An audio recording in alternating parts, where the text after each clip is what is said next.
யாரா எப்படி பேசணும்னு தெரியும். பொன்மனச்செம்மல் புரட்சித் தலைவர் எம்ஜிஆர் நம்முடைய தமிழ்நாட்டு மக்கள் தெய்வமாக நினைக்கிட்டு இருக்காங்க. அப்படிப்பட்டவர்களை இவர் விமர்சனம் செய்தா அரசியல்ல காணாம போயிடுவார்.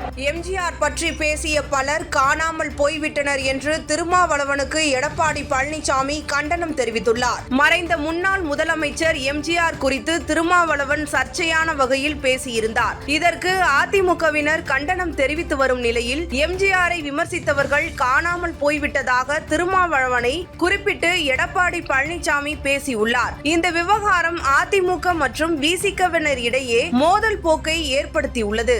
விடுதலை சிறுத்தைகள் கட்சி தலைவர் திருமாவளவன் எம்ஜிஆர் குறித்து கடுமையான கருத்துக்களை தற்போது வெளியிட்டுள்ளார். அம்பத்தூரில் நடைபெற்ற கலைஞர் கருணாநிதி நினைவு நாள் நிகழ்வில் பேசிய அவர், இன்றைய அரசியல் சூழலில் தமிழ் தேசியத்தை பேசுபவர்கள் பெரும்பாலும் கலைஞர் கருணாநிதியை மட்டும் விமர்சிக்கிறார்கள்.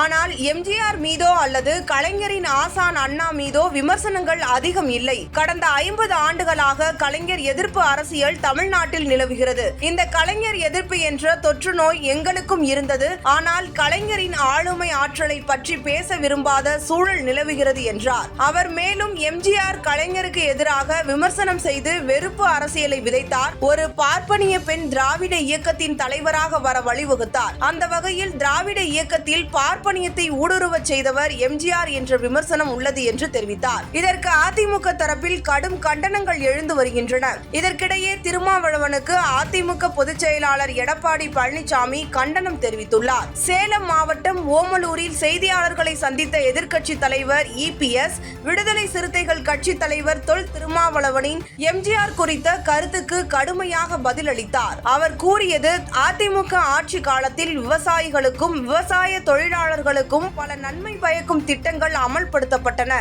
எம்ஜிஆர் பொதுமக்களின் மனதில் தெய்வமாக நிலைத்து நிற்கிறார். அவரை பற்றி தவறாக பேசும் திருமாவளவன் அரசியலில் காணாமல் போவார். வெறுப்பை வெளிப்படுத்தும் நோக்கில் இவ்வாறான கருத்துக்களை அவர் தெரிவித்து வருகிறார். அதிமுக என்பது சாதி மதத்தை கடந்த ஒரு கட்சி. திமுக கூட்டணி தொடருமா இல்லையா என்பது வரும் 8 மாதங்களில் தெளிவாகும். அந்த நேரத்தில் அதிமுக வலுவான கூட்டணியை அமைக்கும். திருமாவளவன் சமீபத்தில் திராவிட இயக்கத்தில் பார்ப்பனியத்தை ஊடுருவ வழிவகை செய்தவர். எம்ஜிஆர் என்று சர்ச்சையான கருத்து தெரிவித்தது அரசியல் வட்டாரங்களில் பெரும் விவாதத்தை கிளப்பி உள்ளது. இதற்கு பதிலாக எடப்பாடி பழனிசாமி எம்ஜிஆர் மீது பொதுமக்களின் அன்பும் மரியாதையும் எப்போதும் நிலைத்திருக்கும் என வலியுறுத்தினார். தொடக்கம் முதலே எடப்பாடி பழனிசாமிக்கும் திருமாவளவனுக்கும் இடையே கருத்து வேறுபாடு நிலவி வருகிறது. முன்னதாக கூட்டணிக்கு வருமாறு அதிமுக தரப்பில் விசிகவுக்கு தொடர்ந்து வலியுறுத்தல் பறந்தது. எனினும் திருமாவளவன் திமுக கூட்டணியில் தான் இருப்பேன் என்றும் அதிமுகவுடன் கூட்டணியில் இல்லை என்றும் திட்டவட்டமாக தெரிவித்திருந்தது குறிப்பிடத்தக்கது.